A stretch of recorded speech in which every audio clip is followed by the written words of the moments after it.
Hello. Today we're going to work with Filigree stampings. Now I have 100 of them that I got from AliExpress, and they were $2.39 with free shipping.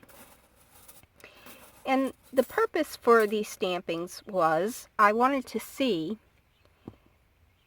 if I could work with them. They don't normally tell you how thick they are, and some stampings are so thick that it's almost impossible to bend them, and other stampings are so flimsy you really can't do much with them, maybe scrapbooking or something. So I want to see what these were like, and I think they're going to work well for us to make a few jewelry projects. Now these are 2.5 inches by 3/4 inches. You can use something comparable. It doesn't have to be these, but I'm going to try to leave a link for these in the description box. Now we're going to make 5 different things. So in this video we're going to make 3, and then in a second video we'll make 2 more. For all 5 projects we're going to need stampings. And these little flowers I got from Hobby Lobby for $3.99. Now you can use any cabochon you want, or whatever you want to put on yours. But they all use this, all of our projects, and they all use E6000. Now for the bracelet, I'm going to use this wire, which I also got from AliExpress. It was a 1.0 millimeter. I had to look it up. That's 18 gauge. And it's copper wire. And it was $1.52.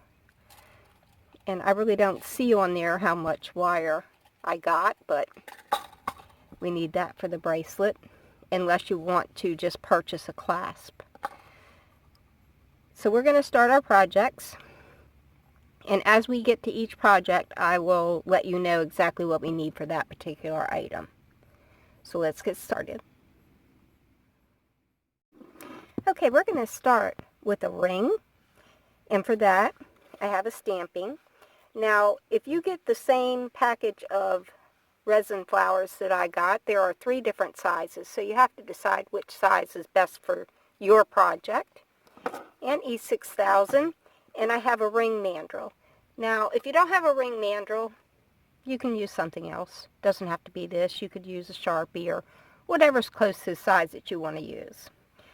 And all we're going to do is wrap this filigree around whatever shape that we're wrapping around. And we're just going to press it around.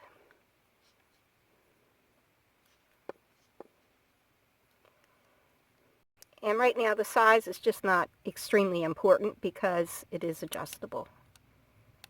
But we're just going to get it around. So there we go. Now push these little tabs in if your filigree has those little tabs. Try it on. Now we need to decide which one of these flowers that we like. Well, that's really big.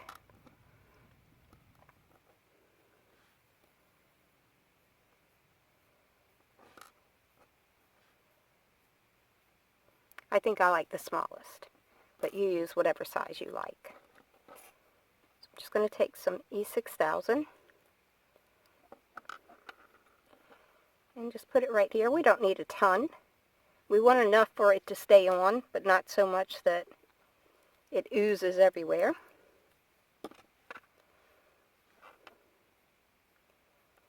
And we'll just place it onto our ring and let it dry. Okay, so my ring has dried, and there it is. Super fast, super simple little ring. On to our next project. Okay, next we're going to make some earrings. So you need 2 of the filigree, 2 flowers, or whatever you want to glue in the center, 2 ear wires, a pair of pliers, and some E6000. Now my stampings do not have holes at the ends of them, and I need a hole at the end to put this ear wire on. So I used a tack, and I just placed it onto the filigree and hammered it through to make a hole for the ear wire. So go ahead and do that if your filigree doesn't have a hole at the end. Now all we're going to do is open up this ear wire, and we're going to open it just like you would open a jump ring by turning it sideways. And you don't need bent nose pliers, it's just all I can find right now. We're going to place our stamping onto our ear wire, making sure that the front of the stamping is going in the correct direction. Then we're just going to close this back up, twisting it back where it was. And there we go.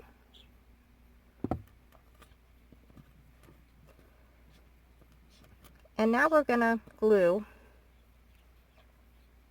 our rose onto our ear wire.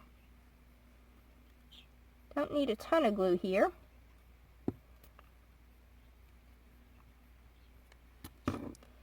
And we're just going to place that on there. Now you could get really fancy and hang chain with jump rings or something around your earring. But I like this nice and simple. And it does have a match. So there we are. Cute pair of Victorian looking earrings. On to our last project for this video. We're going to make a bracelet. And for that, I have one of the Filigree stampings. Now, I needed a hole on both ends for the bracelet. So I hammered a hole with my tack in both ends of my stamping. Of course, you don't have to do that if you have holes at the end. I have 4 jump rings, one of the small flower cabochons, chain, something to measure with, E6000, and then if you're going to make your own clasp, I have 2 pieces of that 18 gauge wire cut at 2 inches. You might not need quite that much, but I like to have some extra. And we need something to hammer on. I just have a little anvil here and a chasing hammer. Then we need a wire cutter, a couple of chain nose pliers, and a round nose plier. And I think that's all we need. I'm going to begin with the clasp. That way, if you want to purchase a clasp and not make it, you can just fast forward through this. I'm going to take one of my pieces of wire here. Now this is dead soft copper wire, but we're going to hammer it and make it harder. I'm going to grasp my wire not quite halfway down and not all the way to the end here. I'm going to leave a section of that on there. Now we're just going to twist this around and cross it over, and right here where it crosses I'm going to trim right there. Just trim that off.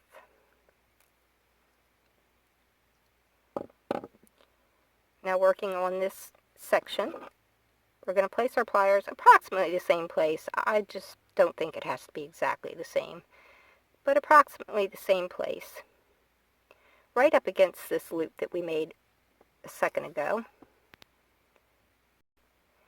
And now we're just going to take this wire and bring it around in the opposite direction. So we're making an 8. Readjust our plier, bring it all the way across. And again, we're going to trim right here.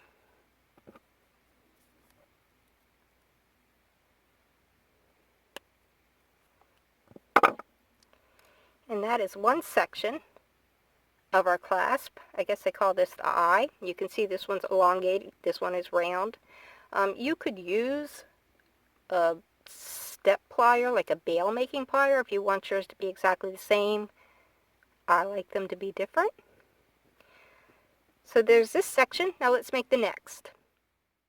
Now for this section of the clasp, the hook part, we're going to begin by taking this wire to the ends of our pliers, and we don't want to be able to feel it past the jaws. Okay, and we're just going to make a little tiny loop here, readjusting our pliers as needed. And just a tiny little loop like that. Now we're going to move down a little bit, and now this is going to depend on how big you want your hook to be. I don't think I need a giant one, so I'm not going to go, I don't know, maybe that's like a half inch from the end, maybe even less. And again, not all the way down. I'm going to put it up a little bit. How far you put it down on these jaws will determine how big your hook is. And now we're just going to take this piece and wrap it around to meet this piece. So let's just wrap it around until they meet. So this is what we have at this point. Now for this section, you could just cut it and make a little loop and be done, but I'm going to go ahead and curl this one in, going in this direction, opposite the loop. And you just do yours the way you want to, of course. Now I realize this is kind of wonky, and so is the other section that we've already made. Sorry about that airplane. It's wonky, but we're going to hammer it. So what is going to happen is it's going to get all wonky anyway when we hammer it. So we'll fix everything once we get that far. You know, that might be a bit much. I might go ahead and trim that off a little bit.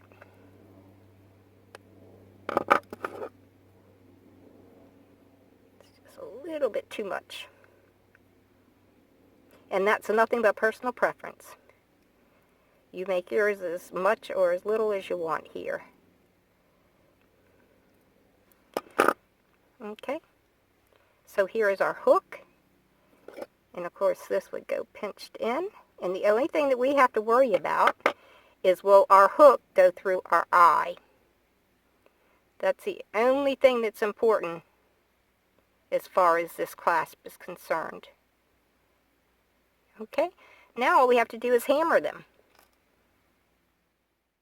What I need you to do is turn down your volume, because I'm going to go ahead and hammer this so you can see me through the process of it. Okay, volume turned down? Okay, let's do it. Now I like to hammer it on one side and then flip it over. And it's getting all out of shape. That's perfectly fine. We're not going to worry about that. So there we go. Now just hammer your other section. Now the only thing left to do is to straighten out the mess that we made when we hammered our wire. It can get wonky, it can get separated. All kinds of things can happen. So we just need to straighten that out. Actually, this one looks pretty good. Take that back in a little bit.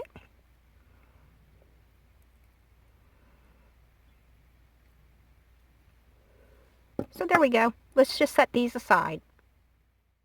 Now, I'm horrible at math. I mean, like the worst you can get at math. I need to know how I can make all of this become a 7-inch bracelet. I think the average is between 7 and 7.5. I prefer 7.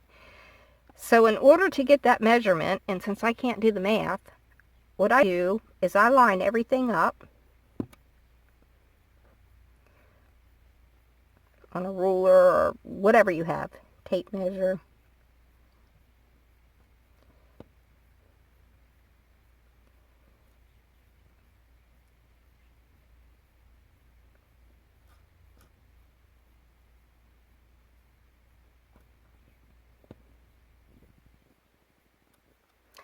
Now this isn't going to be 100% obviously, but it's going to get me where I need to go so that I have a halfway decent chance of getting this the right length. Okay, so here is all the components of my bracelet except for the chain. So now I know that if I line my chain up and take it to the 7-inch mark and cut it, then I have a 7-inch bracelet, or very, very close to it. So I'm going to cut it here. That's 7 inches. And now all I have to do is cut this piece in half. That way I'll have a piece of chain for each side of my bracelet. So let's get that cut in half, and then all we have to do is assemble. Okay, let's assemble our bracelet. Just going to open up a jump ring, put it through the hole that I made in my filigree, place on a chain,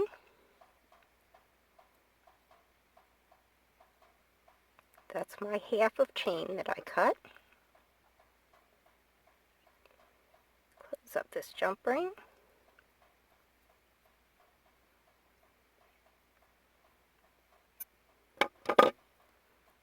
probably close that better in a minute. Now on that same side with the chain, we'll grab another jump ring, and then you decide which way you want your clasp to be on. I don't think it really matters. There's not really a top or a bottom to this project. Just put our jump ring there, and then just pick one of your clasp ends. And then we will do the same thing on the other side. Let's go ahead and close that up some. There we go.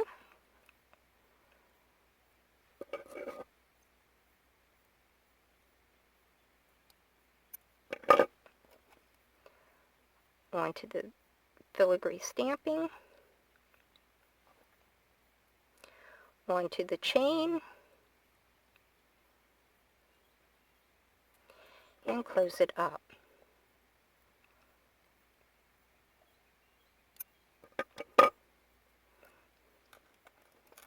And our last jump ring.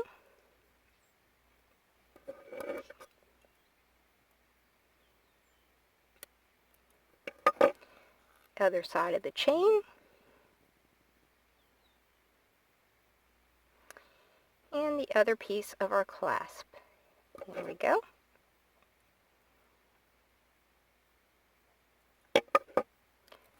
Now all that's left to do is to get our little rose cabochon on here, and then we will shape it. I usually can't get this. I'm sure there's a proper way to put this lid on so you don't glue it to itself all the time, but I don't know what that proper way is.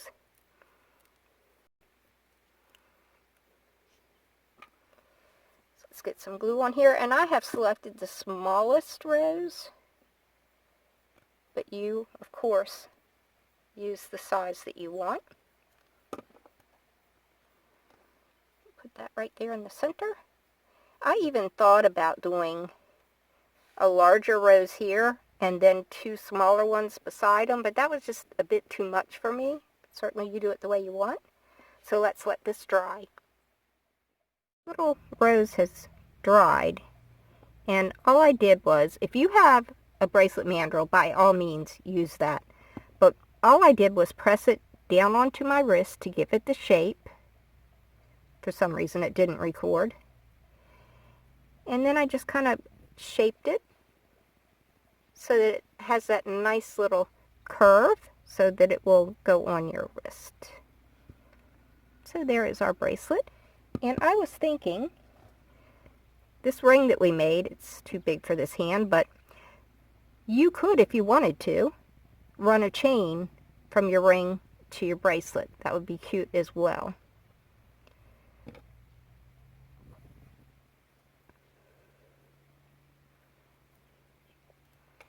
So here are our pieces that we made in this video. Our little bracelet and our ring. And our earrings. In the next video, we are going to make a necklace and some hair jewelry using these filigree stampings and these little roses. Well, I hope you enjoyed this video, and thank you so much for watching. I didn't show this to you with the clasp on. So that's what it would look like once you actually put it on properly. Okay, this is it. Thank you so much for watching.